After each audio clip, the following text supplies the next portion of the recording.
말씀은 요한복음 4장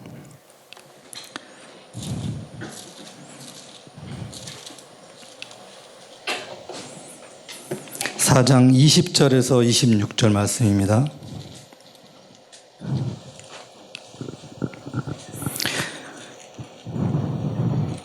요한복음 4장 20절에서 26절 말씀.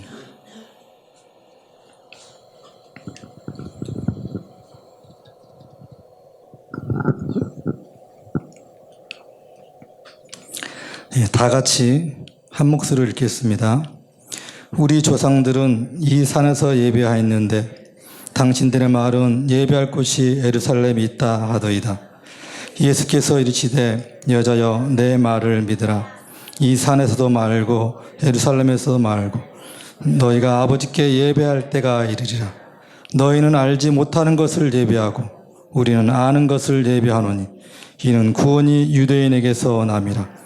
아버지께 참되게 예배하는 자들은 영과 진리로 아버지께 때가 오나니 곧 이때라. 아버지께서는 자기에게 이렇게 예배하는 자들을 찾으시니라. 하나님은 영이시니 진리로 예배할지니라. 여자가 이르되 메시아 곧 그리스도란 이가 오실 줄 내가 아노니 그가 오시면 모든 것을 우리에게 알려주시리라. 예수께서 이르시되 내게 말하는 내가 그라 하시니라. 아멘.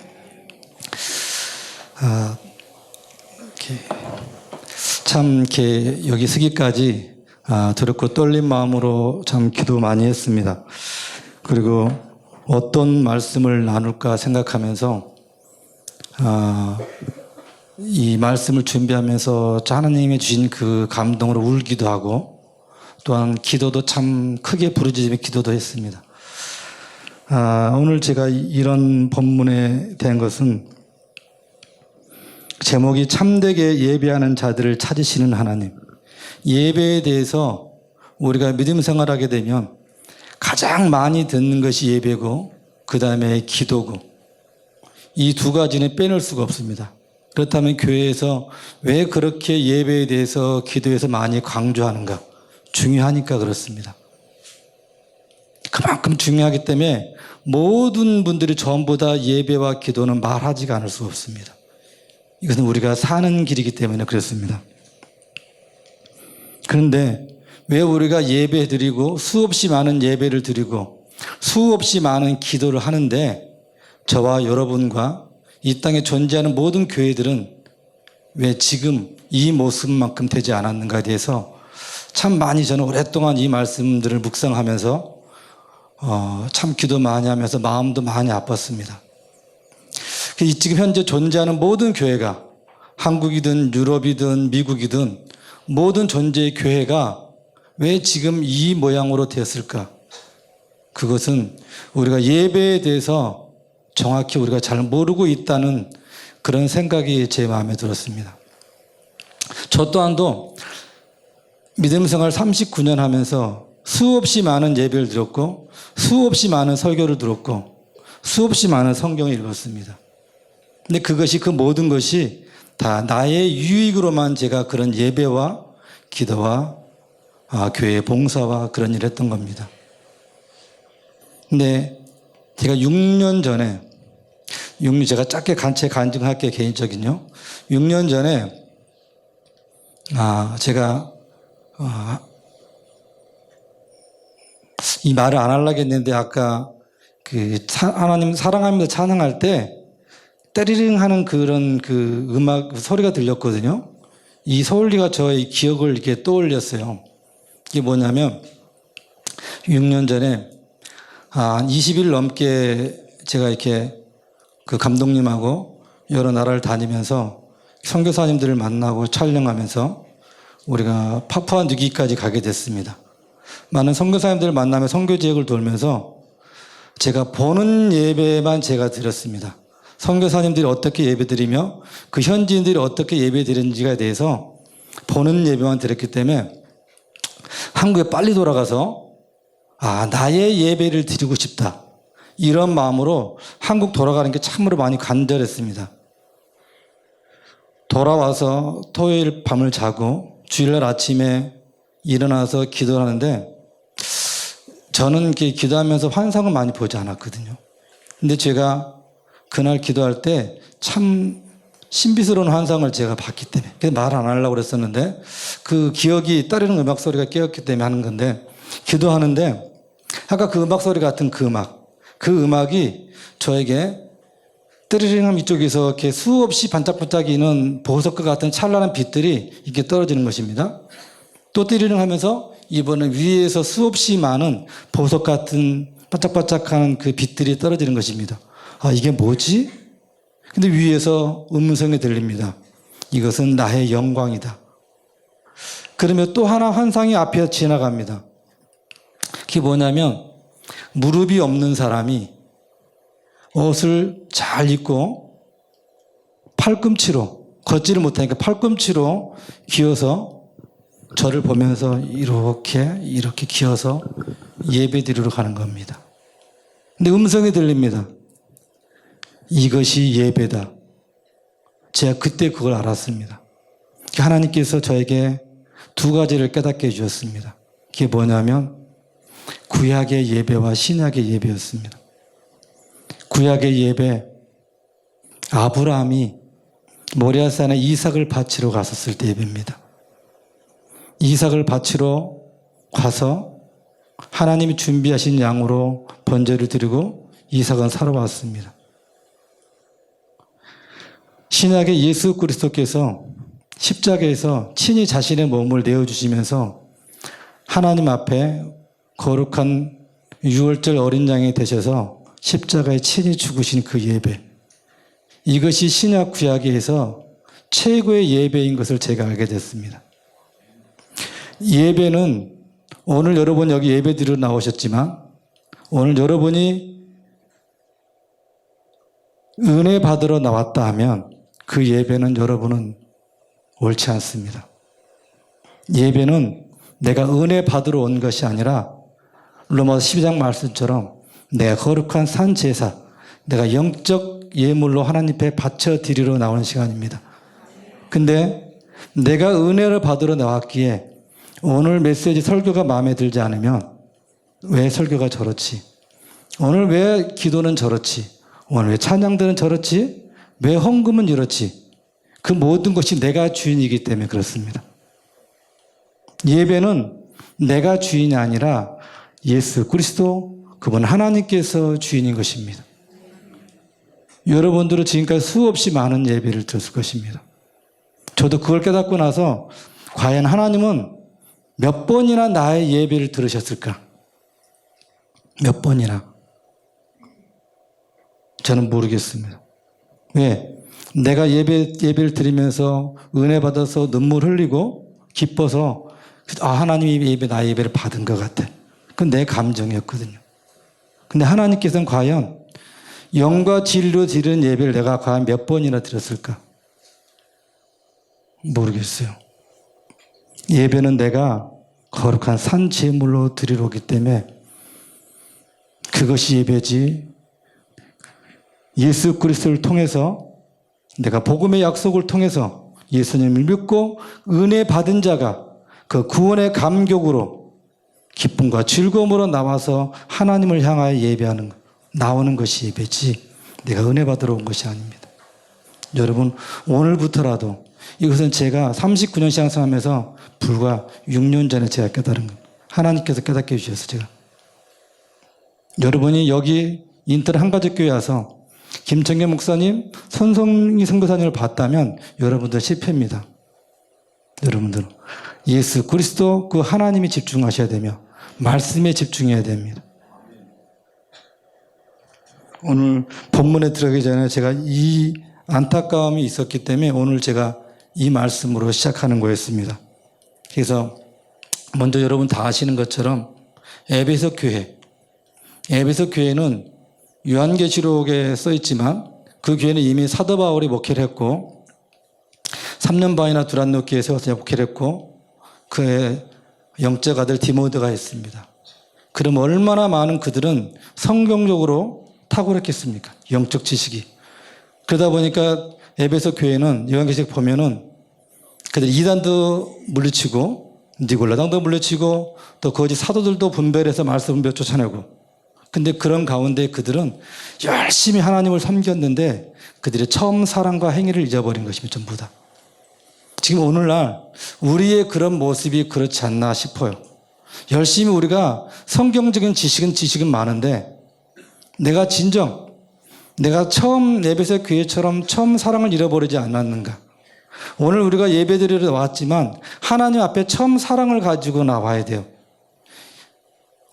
저도 신혼의 때가 있었고 저도 예수님 처음 믿을 때가 있었어요. 39년 전에. 그때는 너무너무 교회 가는 게 기다려졌고 새벽에도 교회 갔었고 차라도 갔었고, 그 당시에 차라는 새벽 몇 시까지 했었잖아요. 오전 9시 시작하면. 그러나 지금 모든 것들이 다 바뀌어서 이 모든 것이 눈높이가 하나님이 아니라 사람이 맞추다 보니까 전부 다 간소화가 돼서 다 바뀌고 있습니다. 처음 사랑을 잃어버린 에베소 교회에게 첫사랑을 회복하라는 말씀. 그 에베소 교회의 마지막 노년에 사도 요한이 마리아를 데리고 목회했던 그 교회가 에베소 교회입니다. 그러니 얼마나 탁월한 성경적으로 탁월했겠어요, 에베소 교회가. 오늘 이 본문의 요한복음도 마찬가지. 이 본문은 요한복음은 AD 90년경에 쓰여진 거예요. 그렇다면 사도 바울의 서신서들은 이미 사도 바울이 68년에 돌아가셨으니까 이미 그 이제 사도 썼던 그 서신서 13권이라든가 다른 서신서들 다 기록되어 있어요. 거의가 다. 요한계시록과 요한복음 빼놓고 마가복음, 마태복음, 마가, 누가복음, 복음서가 있었는데 왜 사도 요한은 이 요한복음서가 필요했겠습니까? 이미 여러분 서신서 아신 것처럼 교회마다 그런 문제들이 전부 다 있었어요. 교리적인 문제, 음란한 문제, 이단들의 사상들. 사도 바울이 이미 죽기 전에 내가 떠나가면 이런 사상들이 교회에 들어올 거라고 그랬죠. 다시 사도 요한은 복음이 필요했던 것 같습니다. 다시 AD 90년 전 자기 죽기 얼마 전에 다시 요한복음, 복음이 무엇인지를 기록한 것 같아요. 다시 그 복음이 예수 그리스도 그 하나님이심을 친히 예수님이 사랑했던 사도 요한이 요한복음에다 그 성경을 기록해놨습니다. 예수님이 그렇지 않습니까? 이 복음은 나에 대해 증거한 거라고. 그러면 예수님 당시에 이 요한복음에 써 있었습니까? 예수님 AD 30년이나 40년에 돌아가셨습니다. 그럼 예수님이 어떤 복음을 말하는 거죠? 구약성경. 선지자를 통하여서 그동안 수없이 약속 언약의 말씀대로 창세기 3장 15절부터 예언되어 있던 그가 나라는 것을 예수님이 말하는 거예요. 지금 우리는 구약의 성도들보다 우리는 성경 더 많이 알아요. 왜? 구약 성도들은 성경이 두루마리만 알려서 필사해야 되니까 군데 몇 군데 없었죠. 근데 우리는 66권이 한 권을 만들어서 성경을 읽고 있습니다. 근데 성경은 지식을 너무나 잘 아는데 왜 우리의 삶은 저나 여러분은 지금 여기밖에 되지 않을까요? 모든 믿음의 생활이 다 나의 유익이에요. 감사조차도 나에게 유익이 될 때만 우리는 감사하지 않습니까? 전부 다. 근데 감사는 내가 확고한 믿음이 섰을 때 믿음의 열매가 감사 아닙니까? 내가 형편이 좋든지 안 좋든지 아프든지 병들든지 관계없이 선하신 하나님은 항상 우리에게 가장 필요한 선한 걸 주시기 때문에 우리는 그 모든 것에 감사하지 않습니까? 근데 우리는 나의 유익이 될 때만 하나님 감사해요. 이것이 우리가. 하나님께서 에레미야 선지자를 통해서 에레미야 2장에 보면 뭐라고 그러냐면 에레미야는 결혼도 하지 않은 10대 때 에레미야에게 아이에게 너는 예루살렘에 가서 귀에다가 말하라는 거예요. 한번 찾아볼까요? 에레미야 2장 한번 보시겠습니까? 에레미야 2장.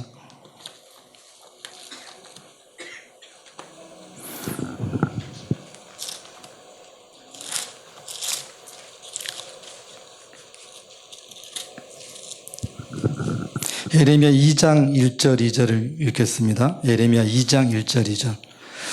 여호와의 말씀이 내게 임하여 이르시되 가서 예루살렘의 귀에 외칠지어다.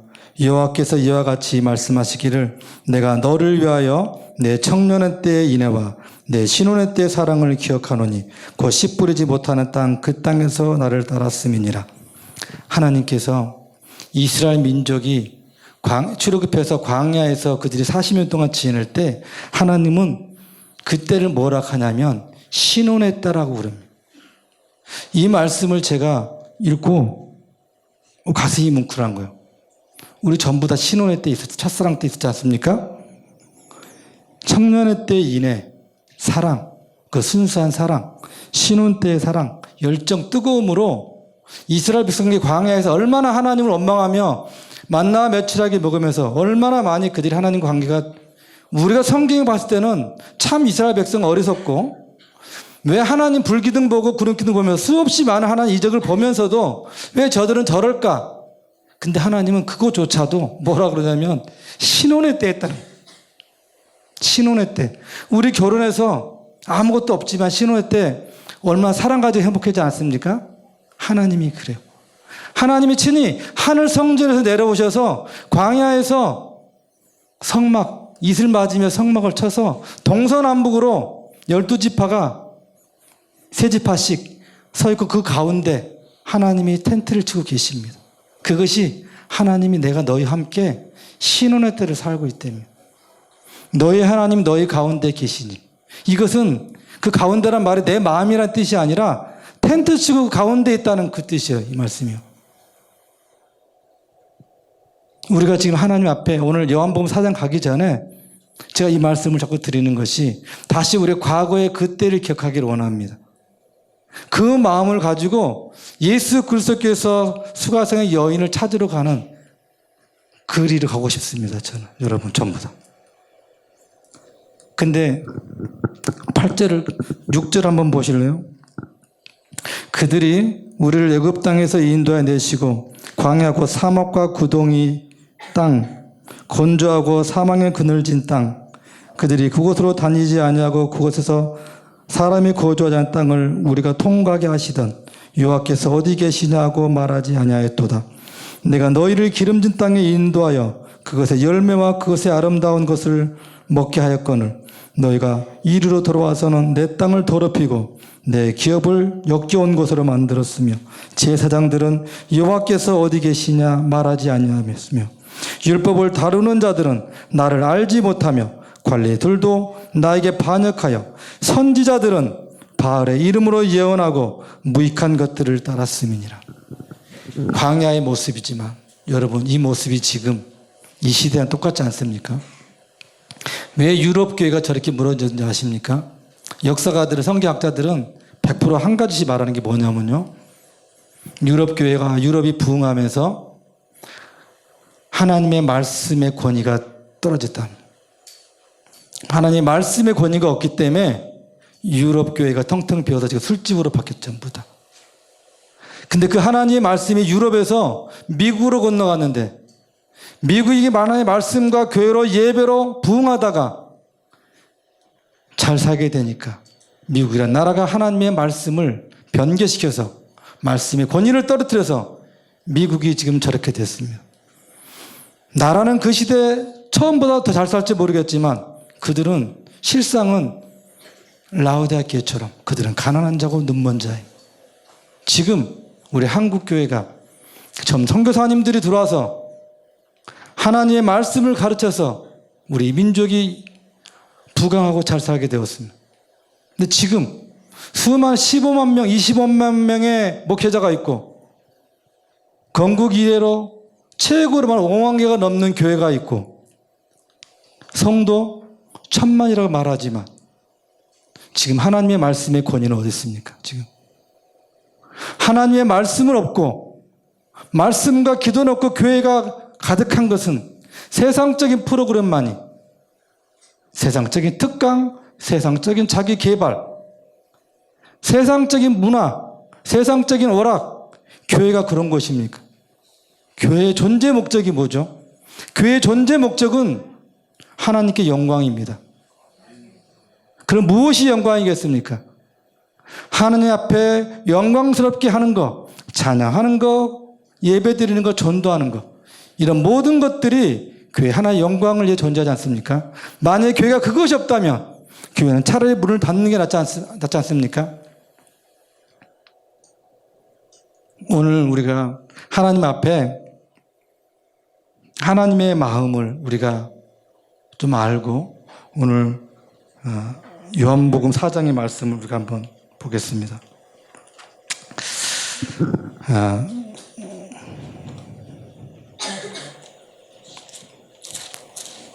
요한복음 4장의 이 말씀이 저는요, 이 말씀을 참 많이 읽고요, 참 많이 묵상했습니다. 왜 그러냐면 예수 그리스도의 그 사랑이 너무너무 참 감사했고요. 이 수가성의 이 여인의 이 예배가 있었기 때문에요, 오늘 저와 여러분들이 이런 예배를 드립니다. 왜 그런지 아십니까? 사도행전에 성령이 오순절날 와서 성령이 임해서 성령 충만한 예배가 있었지만 지금 수가성의 예배가 지금 오늘 여러분과 같이 예배를 드립니다. 이 수가성의 여인의 4장 1절부터 보면은 예수님이 세례 요한보다 세례를 주는 것이 많다고 바리새인들이 들었대요. 근데 실상은 제자들이 줬다고 써 있지 않습니까? 그럼 예수님께서 왜 이 말을 듣고 갑자기 유다 예루살렘에서 왜 갈릴리로 가셔야 했는지, 근데 반드시 가시는 길에 사마리아를 통과해야겠는지 굉장히 의지가 있죠. 그 전에는 사마리아는 가지 않았어요. 제자들에게 복음 전화 보낼 때도 사마리아도 이방 땅도 말고 이스라엘 잃어버린 여행 가지 말라 그랬거든요. 근데 오늘은 예수님께서 사마리아를 반드시 통과해야겠는. 왜 빨리 급하게 가셔야 했느냐? 세례 요한은 왜 죽었겠습니까? 세례 요한은 많은 백성들이 따르는 그 인기 때문입니다. 지금 예수님 또한 수없이 많은 기적과 많은 이적을 통해서 많은 무리들이 따랐습니다. 예수님 때가 지금 아닙니다. 이제 피해서 다시 갈릴리로 가셔야 되는데 수가성을 통과해야 되는데 그 뜻이 이 여인을 만나기입니다. 근데 예수님이 어떻게 가시냐면 제자들과 함께 밤새도록 수가성을 향해서 갑니다. 이것을 어떻게 알 수 있냐면 예루살렘에서 갈릴리까지 나사렛까지 예수님이 어렸을 때에 명절 6월절 명절 지키러 갔을 때 거의 6일 길을 간 거예요. 왜 그러냐면 예수님께서 성전에서 제사 지내고 마리아와 요셉이 다시 돌아갈 때 예수님을 놓쳐버렸죠. 성경에 3일 길이라고 그랬죠, 그때가. 그러면 더 가야 되는 거예요. 3일 길. 그러면 이 수가성은 예루살렘에서 수가성까지는 예수님이 최상 제자들랑 하루 이상을 걸어갔던 거예요. 그냥 너무 피곤하니까 우물가에 그대로 주저앉으신 거예요. 그렇지 않은 이 말씀이? 밤새도록 걸어가신 거예요, 예수님께서. 왜? 이 여인을 만나기 위해서. 앉자마자 누가 보죠? 제자들은 동네로 물 기르러 가고, 먹을 거 사러 가고, 수가성의 여인이 걸어옵니다. 그러면 이 수가성이라는 이 동네는 그 당시 큰 동네인데, 사마리아 지역에 이 수도시대 물이 이거 하나였겠습니까? 이 하나로 그 큰 동네 사람들이 물을 마셨을까요? 성 밖으로. 이 여인은 지금 자기의 처지가 어떤 걸 알고 있지 않습니까? 우리는 말씀을 통해 수없이 들었어요. 수가성의 이 여인에 대해서. 이 여인이 찾아오는 시간이 6시라고 그러니까 우리나라 시간 12시예요. 이스라엘 12시. 대낮. 플러스 6을 하면 우리나라 시간, 플러스 6을 하면 이스라엘 시간이 나오거든요. 그러면 사람을 피해서 이 여인이 옵니다. 근데 이 여인이 어떤 사람이 다 알지 않아요, 우리가요. 남편 5이 있었고 지금 있는 남편도 아니라는 거. 이 여인이 오자마자 예수님께서 여인에게 물 달라고 그러죠. 그 여인이 놀래죠. 왜 유대인 남자가 나에게 말하는가? 이 말씀도요, 그전에는 유대인들이 이 사마리아 여인에게 상종하지 않았어요. 언제부터요? BC 722년 아수르를 통해서 이스라엘이 멸망당했잖아요. 남아 정책을 통해 그들에게 혼혈을 만들어서 혼혈족 사마리아인이 나오게 된 거예요. 그게. 그러면 722년부터 AD 30년까지 750년 동안 이들을 왕따시키면서 대화를 안 한 거예요. 근데 유대인이 예수님이 갑자기 말을 시키는 거예요, 여인에게. 여인 놀라지 않았겠어요, 여인이요. 여인에게 예수님께서 물을 달라고. 그 여인이 놀라면서 말 붙이는 것부터 놀랬지만 예수님께서 여인에게 하신 말, 예수께서 대답하여 이르시되 만일 하나님의 선물과 또 내게 물 좀 달라니가 누군지 알았더라면 내가 그에게 구하였을 것이요 그가 생수를 내게 주었으리라. 여기서 하나님의 선물이 뭔지 아십니까? 하나님의 선물이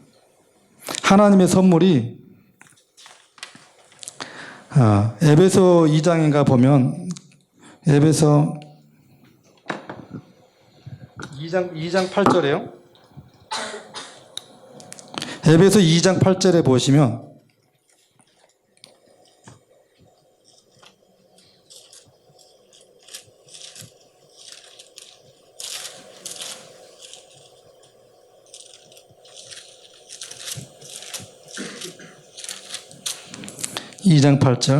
너희는 그 은혜에 의하여 믿음으로 말미암아 구원을 받았으니 이것은 너희에게 난 것이 아니요 하나님의 선물이라. 이 여인에게 예수님이 주고 싶은 것은 은혜였으며 바로 구원이었습니다. 예수님께서 지금 이 여인에게 지금 그 하나님의 선물, 그 은혜, 구원, 자기 자신이 지금 이 여인에게 지금 준다는 것입니다. 물 좀 달라는 이가 누구인지 알았다라면 그가 내게 주었을 거요. 내가 그에게 구했을 것이요. 그가 생수를 내게 주었으리라. 여기서 이 그라는 이 단어가 한 글자지만 굉장히 중요합니다. 여자가 이르되 주여 물 그릇도 없고 이 우물이 깊은데 어디서 당신이 생수를 얻겠습니까?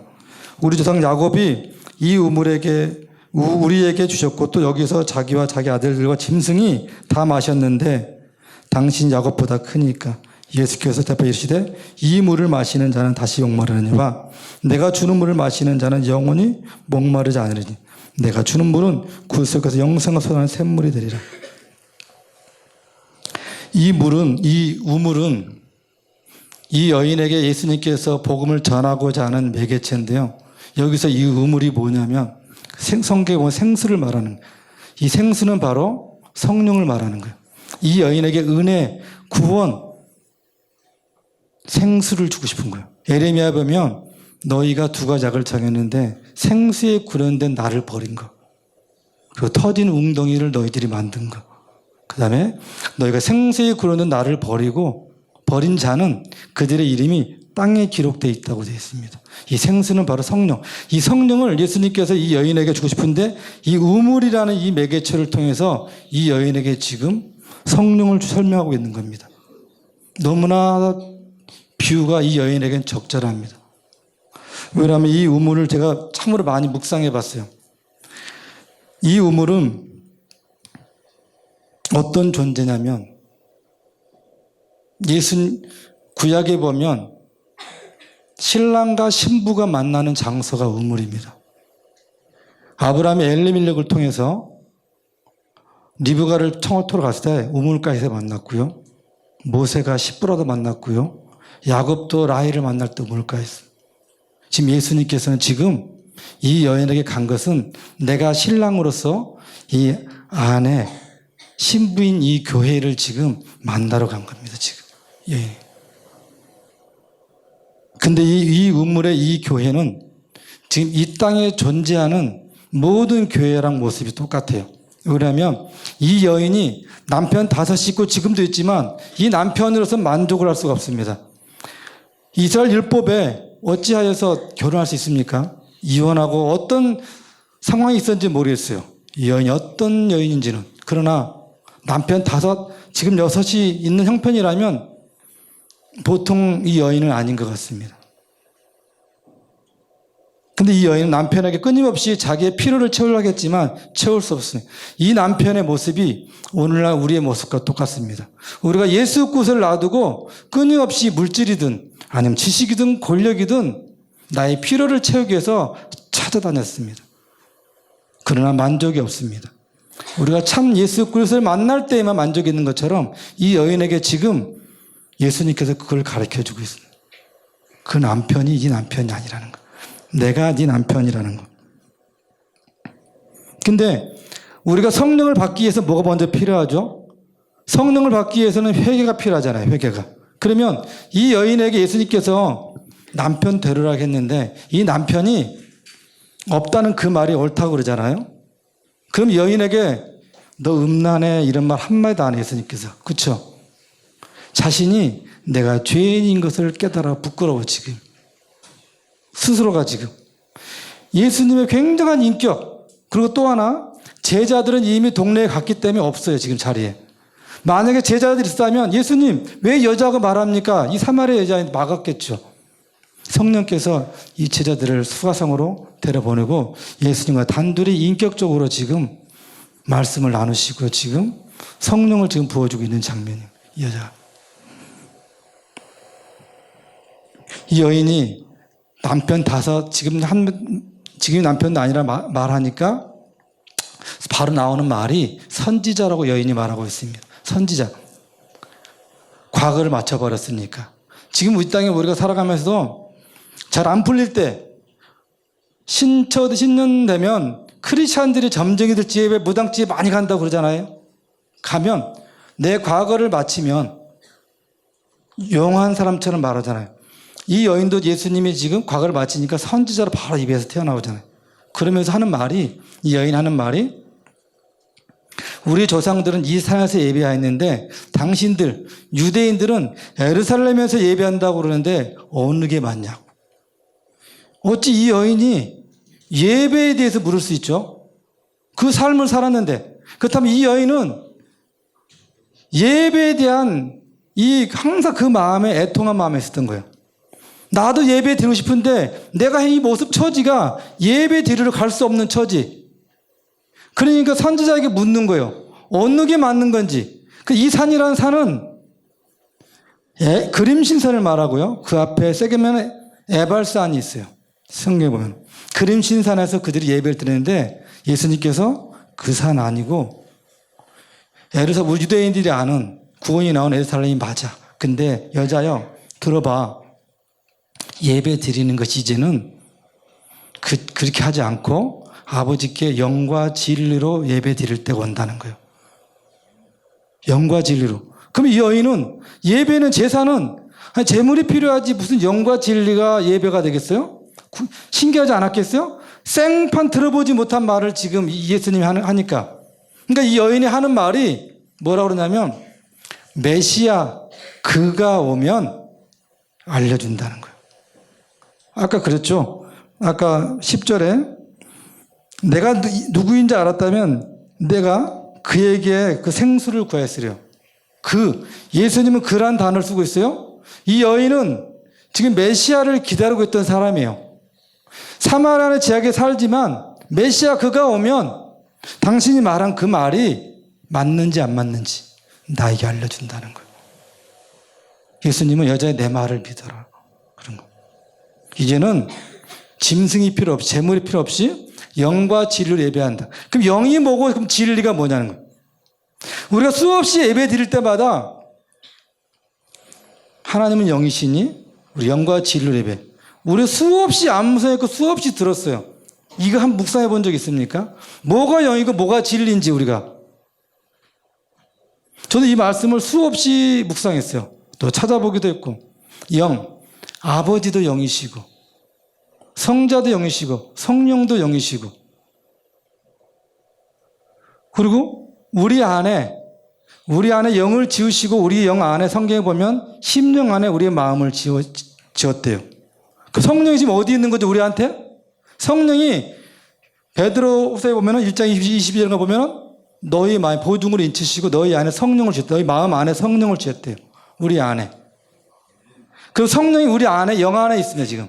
그러면 재물이 아니라 이제는 너가 영으로 아버지의 영, 예수 그리스도의 영, 하나님의 영, 그 영과 하나 되는 시간. 지금 성령님은 이 여인을 지금 우물가라는 이 교회 안으로 여러분들이 지금 나온 것처럼 성령께서 이 여인을 붙잡고 우물가로 나오셨고 성령께서 지금 여러분들을 교회 공동체 안으로 지금 불렀습니다. 여기 와서 지금 누구를 만나냐면 예수 그리스도를 지금 진리 대신 예수 그리스도를 만나고 있습니다. 나는 길이요 진리요 생명이니 나를 믿지 않고 아버지께 올 자가 없다. 성령을 통해서 예수 그리스도께 오고 예수님을 통해서 아버지께 갑니다. 진리 대신 예수 그리스도를 만나야 우리가 아버지께 갈 수 있습니다. 성령은 진리의 영이십니다. 성경에 써 있지 않습니까? 진리의 영. 진리의 영은 예수 그리스도의 영이시며 예수 그리스도 행했던 그 모든 것들을 가르치고 생각나게 하시며 전부 다. 그래서 성령으로 우리가 예배 드리는 것이 바로 하나님과 우리가 영으로 하나가 되는 시간, 삼위일체 하나님, 유일하신 하나님이 하나 되는 시간에 교회인 우리가, 신부인 우리가 지금 하나님과 지금 하나 되는 시간입니다. 지금 현재 이 시간이. 그 안에 우리를 지금 집어넣어서 하나님과 지금 하나가 인격적으로 만들어지는 시간, 화목하는 시간, 화제의 시간입니다. 지금 현재 이 시간이, 예배는 하나님과 인격적으로 내가 지금 만나는 시간입니다. 이 시간이. 그래서 지금 성령께서 여인을 불러오고 예수님이 만나게 해서 복음을 알게 해서 복음이 무엇인지, 예수 그리스도가 누구이신지를 알게 해서 우리가 그 이름을 믿고 하나님 아버지께 우리가 가는, 그렇지 않습니까? 지금 이 상황으로 지금 똑같이 진행되고 있어요. 그래서 이 요한복음 4장이 너무너무 이 말씀이 중요한 거예요. 구원에 대해서, 예배에 대해서, 성령에 대해서, 하나님에 대해서, 진리에 대해서 이 요한복음 4장 안에 그 모든 것을 하나님이 지금 사도 요한을 통해서 기록해서 가르쳐주고 있는 거예요. 그동안 수없이 많은 메시지들이 있었지만 사도 요한이 AD 90년경에 이걸 써서 다시 하나님에 대해서, 예수 그리스도에서 복음에 대해서 지금 다시 가르쳐주고 있습니다. 만약 이걸 쓰지 않았다면 어떻게 했을까요? 우리는 어떤 예배 드렸을까요? 우리가? 이 예배 때문에 주의 영이 있는 곳에는 자유함이 있다고 그랬잖아요. 이 예배 때문에 우리가 교회든 아니 밖이든 어디든 관계없이 하나님 앞에 우리가 영으로서 예배 드릴 수 있고 영과 말씀으로 진리로 우리가 예배 드릴 수 있습니다. 우리가 그 예수님이 이 여인을 만나러 가는 그 밤새도록 걸어가는 그 마음이 참 제게 저 가슴이 찡하게 했어요. 이 여인을 만나. 이 여인이 얼마나 예배를 드리고 싶었으면 이 여인을 만나기 위해서 가서 또 제자들도 성령께서 이끌어 가시고, 근데 이 여인이 그런 입술의 고백을 통해서 예수님을 만나서 내가 메시아 그로다 하니까 이 여자가 물동이를 내려두고 바로 동네로 바로 예수님을 전하러 갑니다. 우리가 성령을 통해서 예수 그것을 알면 우리가 마음이 뜨거워서 가만히 있을 수 없잖아요. 기도하게 되죠. 예배드리고 전도하게 돼 있잖아요. 이 여인이 메시아 그를 만남으로 해서 가슴이 뜨거워져서 자기의 물동이, 자기 생명과 같은 그 그릇을 놔두고 동네에 가서 메시아를 전하는, 가서 동네 사람들에게 내가 행한 일을 말한 그를 보라는 그 메시아.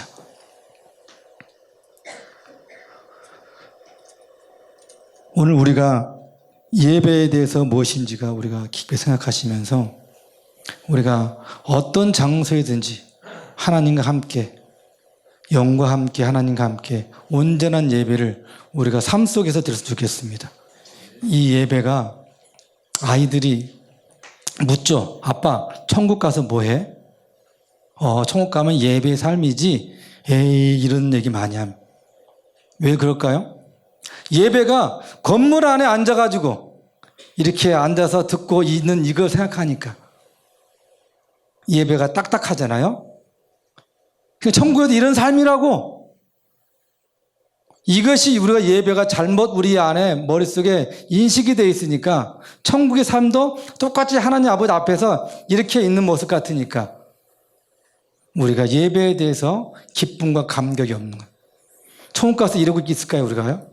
이 땅에 살다간 천국 가는 우리의 모습이 예수님처럼 바뀌어져서 하나님의 그 나라를 수없이 우리가 구경하면서 입술로 이거 하나님 감사해, 감사해, 감사해. 수없이 감사의 제사, 감사의 찬양이 나오지 않을까요? 바라보는 모든 것 때문에 이 땅이 비교된 비교된 모든 것이 하늘에서 봤을 때는 이제 기억도 안 날 거예요. 이 땅에 하늘에 가면은 감사해요, 하나님. 나 같은 자 어떻게 예수 그리스도를 알아서 천국에 와서 이런 하나님과 함께 이런 교제를 누릴 수 있죠. 행복을 누릴 수 있죠. 그것이 하나님의 입술로 고백되는 그 모든 것이 감사가 돼서 하나님을 찬양하는 예배, 천국에서 모습이 그거죠. 요한계시록 4장에 하늘 예배도 있지만 모든 천국의 삶 자체가 하나님 앞에 온전히 예배 드리는 거예요. 학생들이 수련회든가 어떤 장소에 어떤 집회에 가면 제일 싫어하는 게 뭐 있죠? 기도. 기도 때문에 그 장소에 가지 않으려고. 찬양은 좋아해요. 기도하자 그러면 싫어요. 왜? 기도가 대표기도, 장로님처럼 대표기도 하는 것처럼 그렇게 해서 하는 것처럼 생각하니까 기도하는 게 어려워. 안 들어와. 나가고 기도 집회 안 가자. 수련회 안 가려고 그러고. 그렇지 않아요? 예배 드리자 딱딱해서 싫어. 예배가 뭔지 모르고 기도가 뭔지 모르니까. 기도는 하나님과 나의 인격적인 교제가 아닙니까, 우리가? 편안하게 아버지와 나에게, 자식과 신랑과 남편 대화하는 것처럼 하나님께. 근데 우리가 이 인식이, 예배와 기도에 대해서 인식이 우리가 잘못되다 보니까 그 모든 것들이 우리가 지금까지 모든 것이 딱딱하게만 이렇게 인식이 돼서 하나님과의 관계가 자꾸 우리가 이렇게 바뀌어지는 것 같아요. 그래서 하나님 앞에는 우리는 아버지의 집이니까 편안한 마음으로 여러분들 앉아서 예배를 드려야 되고 그런 평강이 우리의 마음 가운데 있어야 됩니다. 이게.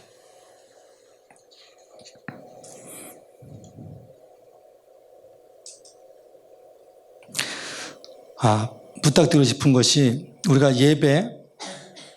내가 예배가 내 삶에 살게 되면 내 삶이 어떻든 간에 내 예배의 삶된 이 참된 승리가 내 삶을 이끌어갑니다.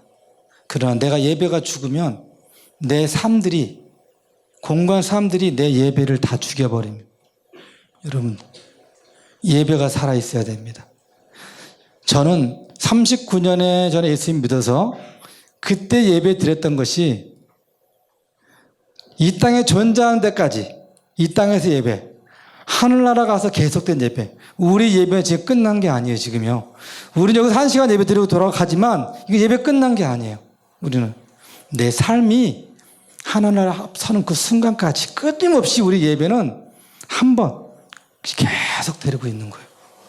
예배를 쉬지 마십시오, 여러분들. 예배, 시편에 보면 감사로 제사 드리는 자가 하나님 영원하게 한다고 그러죠. 예배, 모든 것이 예배 주인은 하나님이시기 때문에 그 하나님 주신 그 은혜와 감격을 통해서 남을 섬기는 것도 예배. 마태복음 25장에 보면 24장의 마지막 때 얘기를 하고 25장에 양과 염소 심판이 나오잖아요. 우편에 있는 그 양무리에게 하나님께 너 예배한 상속을 받으라고 그러잖아요. 근데 우리가 한 게 무엇이 있냐고, 그들은. 너희가 내가 굶주렸고 감옥에 갇혔고 헐벗었고 아팠을 때 나에게 한 것이, 그에게 형제에게 한 것이 나에게 한 것이라고 그러잖아요. 그럼 이것이 결론은 뭐죠? 이런 것들이 다 예배잖아요. 그렇죠? 우리 선교사님 통해 들으셨잖아요. 말씀이에요, 우리가. 내 삶이 교회만 예배 드리는 것이 아니라 내 삶이 예배라는 거죠. 모든 것이 직장에서 그 일하는 것이 예배가 되고 가정에 잠자는 거, 가정 생활하는 거, 그 모든 것들이 다 우리는 한 번의 예배 속에 다 들어가 있습니다. 내 예배가 살아있어야 내가 삽니다. 내가. 예. 그리고, 이번에는 제가 이렇게, 때에 대해서 말씀을 드리고 싶어요. 지금 시대가 세상 사람들은 지금이 마지막 때라고 지금 말을 해요. 근데 교회는 마지막 때라고 말하는 교회가 극히 드뭅니다. 소수의 작은 교회들만, 깨어있는 목사님들만이 지금이 마지막 때 예수님의 재림이 가깝다고 말을 합니다. 근데 지금 우리가 가장 듣고 싶은 메시지가 뭐죠? 저 같은 경우는요, 마지막 재림에 대한 메시지예요. 초림 때 예수 그리스도 태어날 것을 선지자를 통해서 세례를 통해 들었어. 지금 우리가 다시 들을 것은 다시 오실 예수 그리스도의 재림의 이야기예요. 이 얘기가 우리를 감격하고 우리를 눈물 나게 해야 돼요. 근데 우리는 이 이야기를 하게 되면 이단인 것처럼 지금 돼버린 시대가 돼버렸죠. 이것이 악한 영들의 미혹 속에 있기 때문에 그래요. 1992년 다미성교회가 한번 사용했고 지금 다시 예수님의 재림이 온다 그러면 늑대의 양, 지기 소년처럼. 지금 예수님의 재림에도 이제는 전부 다 눈 하나 깜짝하지 않아요. 저는 개인적으로 제가 이 예수님의 재림의 때를 제가 단지 말하고 다닌 지가 벌써 10년 가까이 됐어요. 제가. 근데 재림을 열심히 부르짖었던 교회 저도 지금은 재림의 이야기가 이제 점점 작아지고 있어요.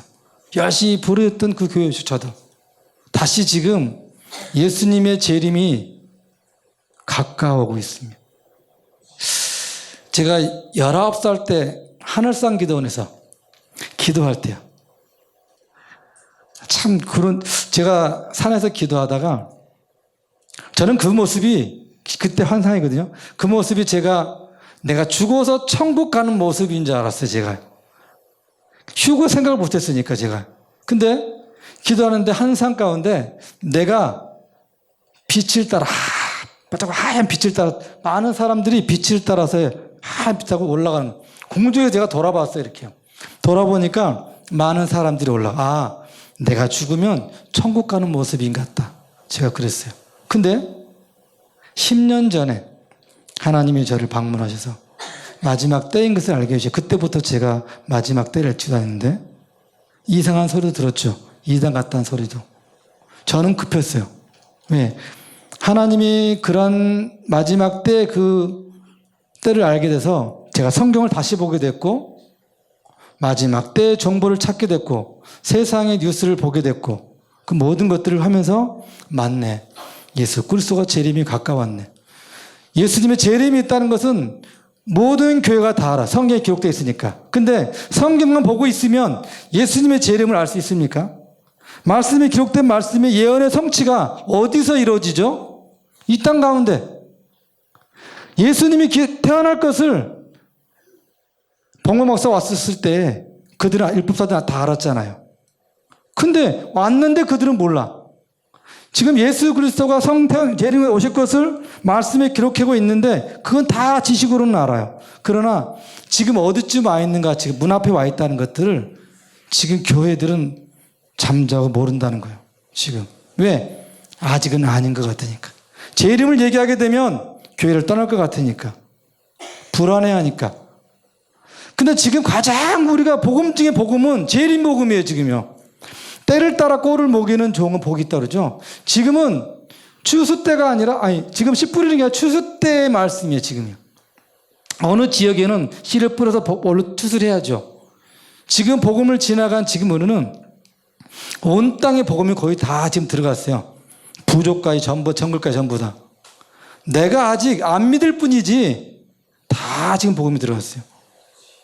예수 그리스도의 재림이 심히도 지금 가까워요. 뉴스에 여러분 귀를 기울이셔야 돼요.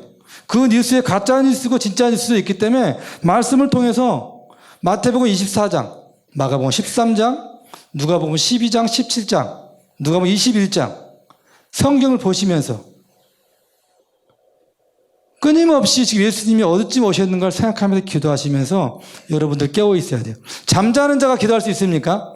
예수님께서 겟세마네 잡히실 때 제자들에게 뭐라고 그랬죠? 11명의 제자가 갔어요.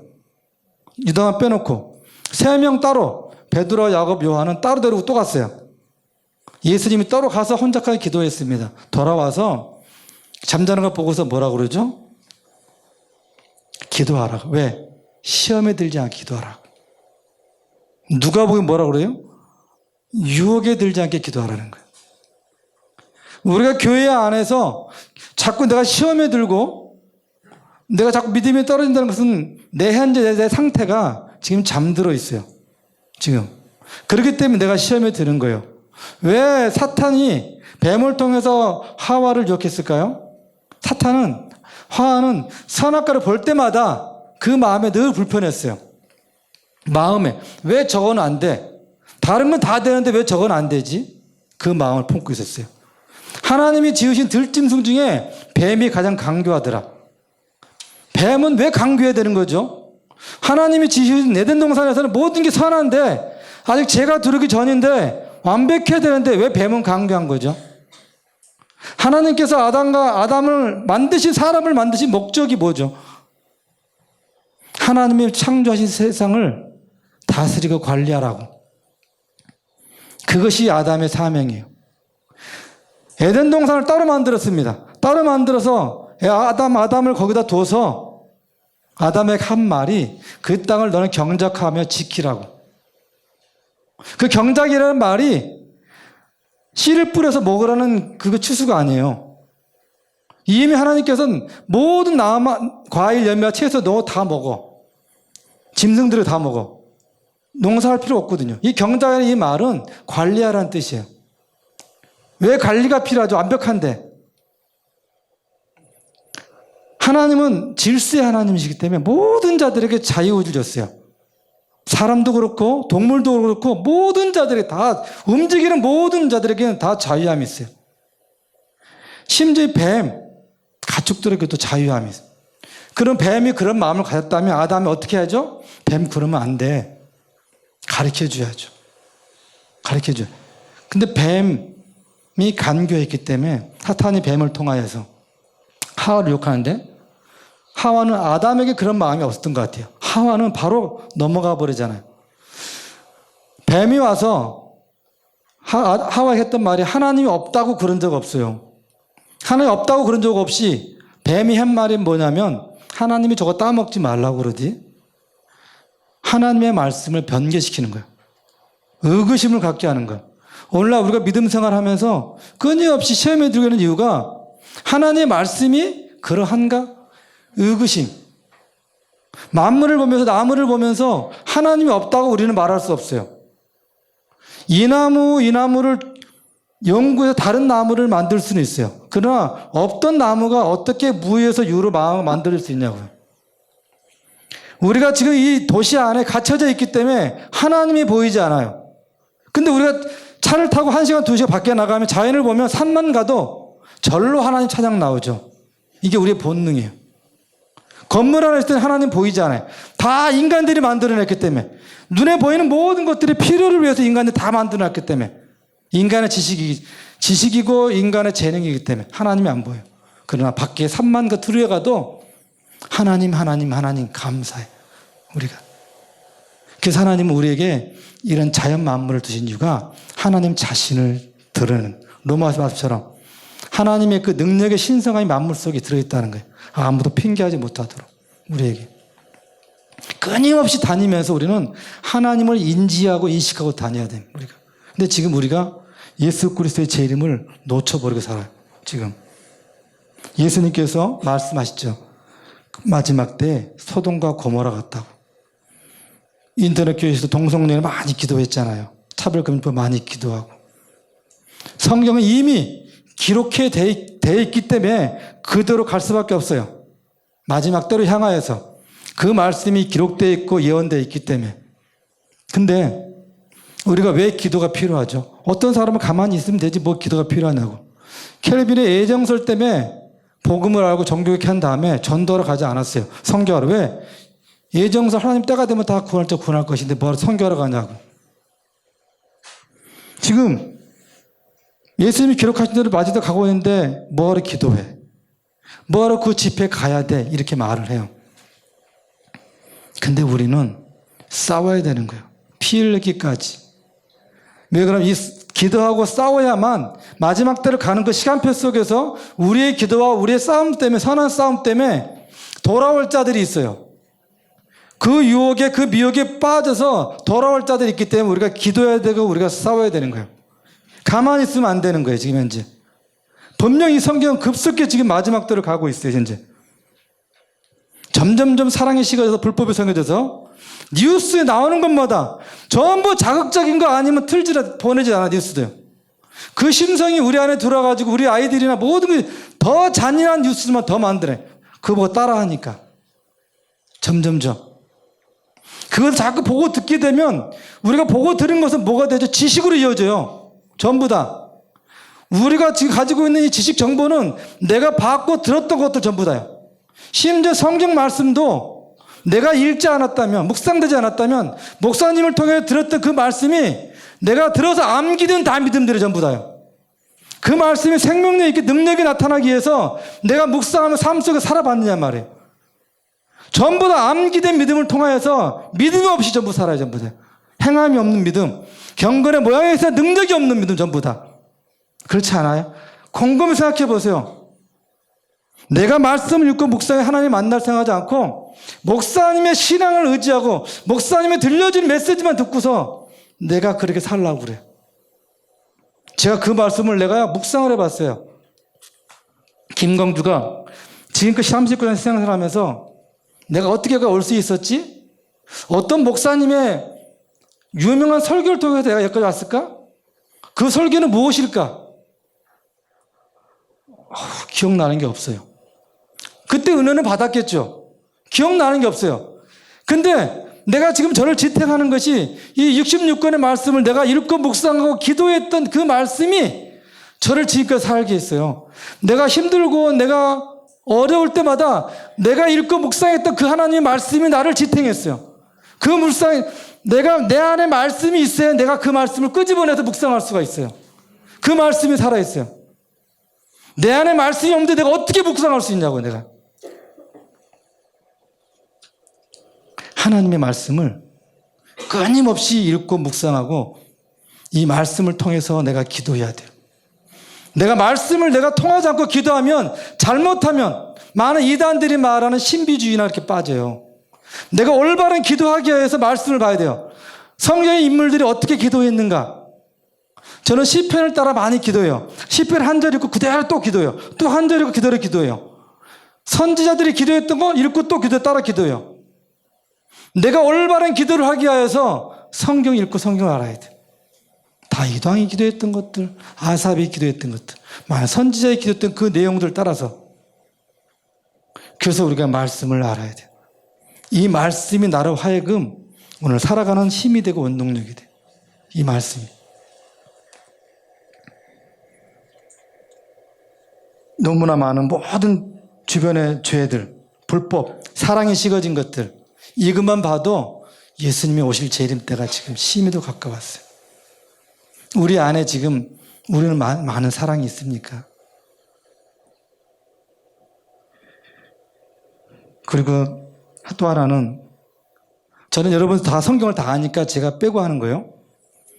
거짓 선지자. 지금 이 시대에 얼마나 많은 거짓 선지자가 있습니까? 지금 현재? 그죠? 근데 예수님께 마태복음 7장에 주여 주여 하는 자마다 천국 갈 수 없다고 그러죠. 거짓 선지자들이 왜 저를 모른다고 그러죠? 그들은 불법을 행했다는 거예요. 그들은 주님의 이름을 가지고 귀신을 쫓아내고 권능을 행했대요. 그 말 한번 묵상 한번 해볼래요? 오늘날 지금 선지자가 여기서 그런 표적과 이적을 행했어요. 안진병 일으키고 눈을 뜨고 죽은 자 살려냈어요. 그러니까 오늘 같으면 수많은 매스컴이라든가 수많은 사람들이 몰려들 거예요. 몰려들어서 그 사람을 취재할 거예요. 그러면 모든 사람들이 이 사람은 진짜 참 선지자 이러지 않겠어요? 근데 하나님께서는 예수님은 그때 밝히 말하되 내가 널 도무지 모른다는 거예요. 이런 선지자들이 지금 수없이 많아요. 자칭 선지자들. 이 땅에 하나님이 보낸 선지자들도 있어요. 선지자라는 그 뜻은 하나님의 말씀을 받아 대언하는 자가 선지자예요. 그럼 제사장은 우리의 죄를 가지고 피를 가지고 하나님께 나아가는 자, 제사장. 지금 이 시대에 얼마나 많은 거짓 선지자가 있는, 그것만 봐도 현재 예수님의 재림이 가까운 때가 아닙니까 지금? 이 선지자 노릇하기가 지금 너무너무 좋은 시대. 왜? 부유하니까. 부유하고 조금만 내가 어떤 신변 능력 같은 게 있으면 많은 사람들이 나를 따르고 추종하니까. 왜? 우리의 심성에는 종교성이라는 게 있어요. 종교성. 그게 그 켈빈은 그렇게 했대요. 신학적으로 신의지라고 그랬대요. 선악과 따먹어도 하나님이 가져가지 않은 한 가지가 신의지. 하나님을 신의지를 통해서 내가 지정의를 통해서 지정을 통해서 하나님을 아는 거예요. 내 지식으로 하나님을 알고 내 감성으로 하나님을 알고 내가 자유의지를 통해서 하나님을 아는 거. 이것까지 가져가 버렸다면 우리는 하나님을 알 수 없다는 거예요. 도저히. 하나님이 그걸 그걸 통해서 우리가 하나님 앞에 예배를 드리고 감사하고 있다는 거죠. 지금 현재 그 신의지 갖고 우리가.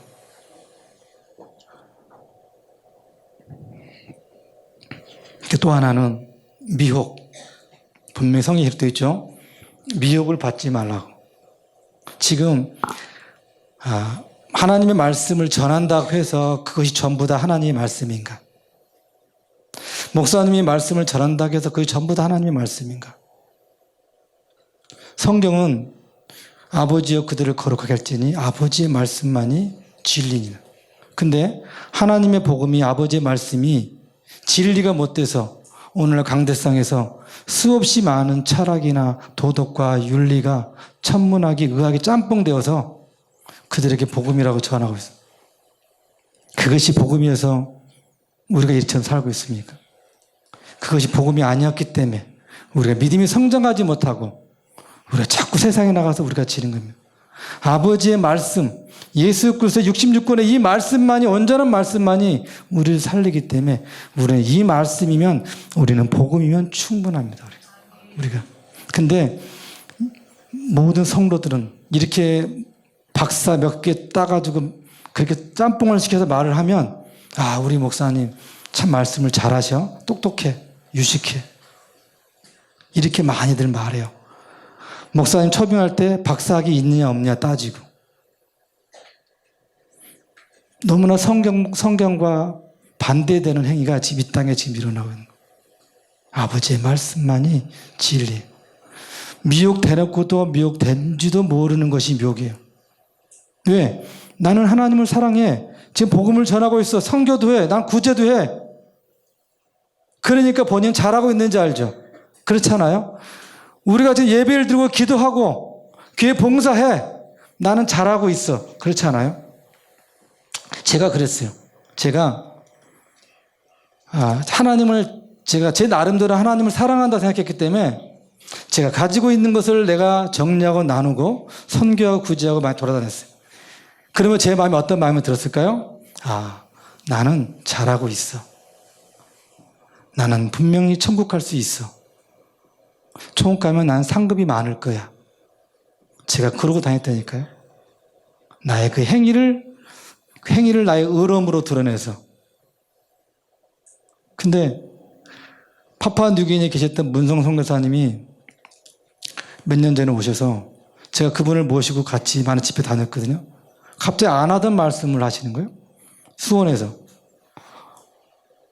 그것이 내가 본능 속에 짓는 죄라는 거예요. 자기도 모르게 열심히 내가 봉사하고 내가 기도하고 예배드리니까 나는 천국 갈 수 있고 나는 믿음 생활 잘해. 내가 열심히 헌금했으니까, 열심히 봉사했으니까 나는 잘하고 있어. 내 만족, 내 기쁨. 내가 천국 가는 기준이 내가 정하고 있잖아요. 전부 다. 나의 의로움으로. 제가 그랬어요.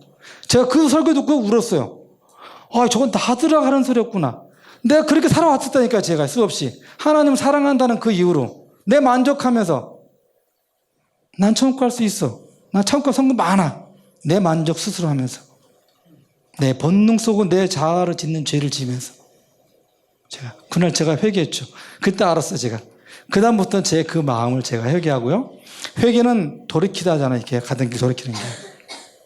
절대 그 생각을 다 버리고 누구를 만나든지 열심히 그렇게 하는 사람들 보면 행여나 내 감정이 앞서지 않았나.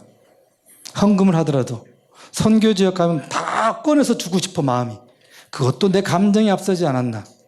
내가 교회 봉사하는 거 모든 것들에서 하나님을 사랑하는 게 하지만 그것이 나의 의로움과 나의 즐거움을 하지 않았나. 나의 기쁨을 하지 않았나. 항상 생각해 보세요.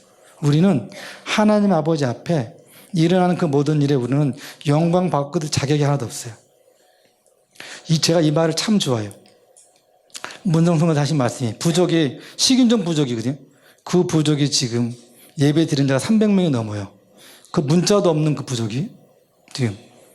근데 그 부족이 구원받아 돌아올 때마다 너무 기뻐서 내가 이 기쁨 때문에 내가 이 부족에서 26년째 있는 것인가? 그렇대요.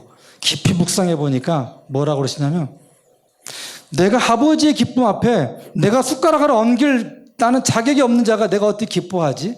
나도 은혜가 필요하고 나도 구원받을 자인데 저 기쁨은 하나님이 받으려야 돼. 내가 왜 기뻐하지? 그 말씀이 제 마음에 감동되는 거예요. 선교사님들이 선교지역과 선교를 가서 많은 영혼들 돌아와요. 그 기쁨 때문에 내가 기쁨으로 내가 지금 선교하고 있잖아. 그건 내 거 아니야. 하나님 거지. 왜?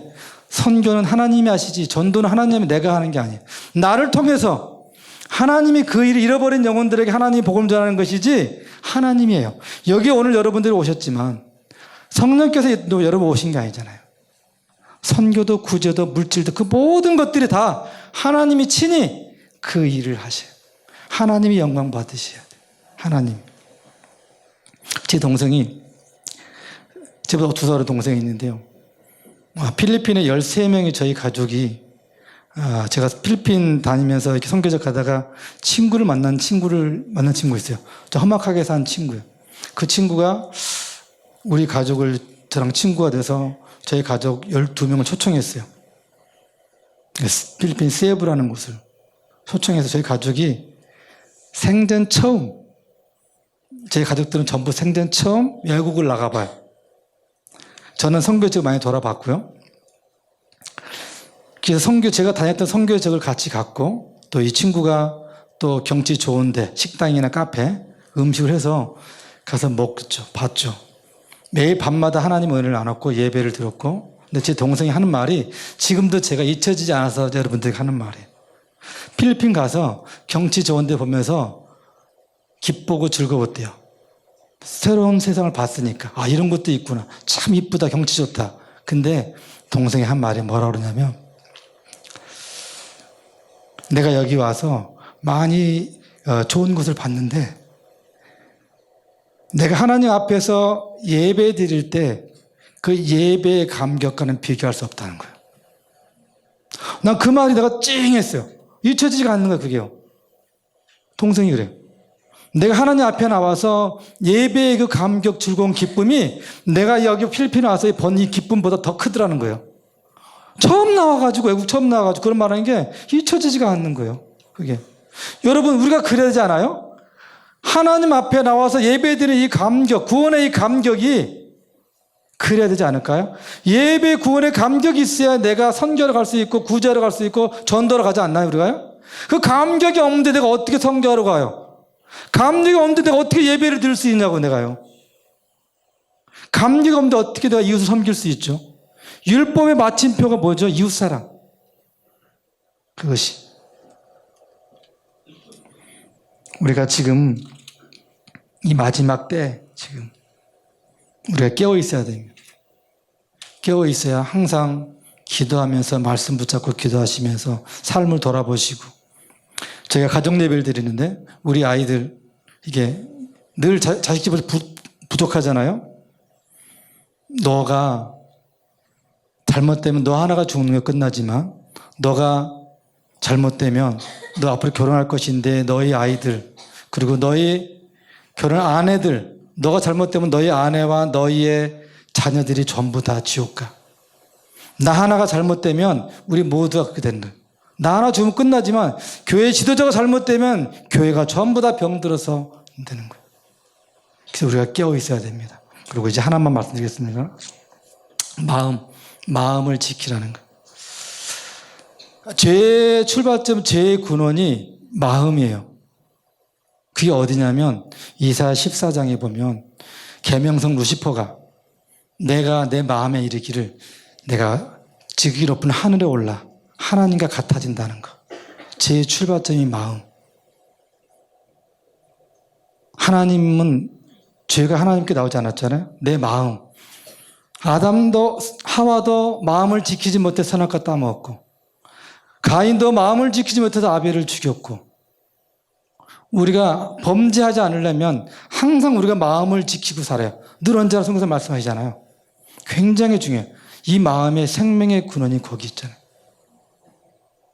생명의 근원. 루시퍼. 생명의 근원. 에덴 동산의 아담과 하와. 지금 우리가 그렇잖아요.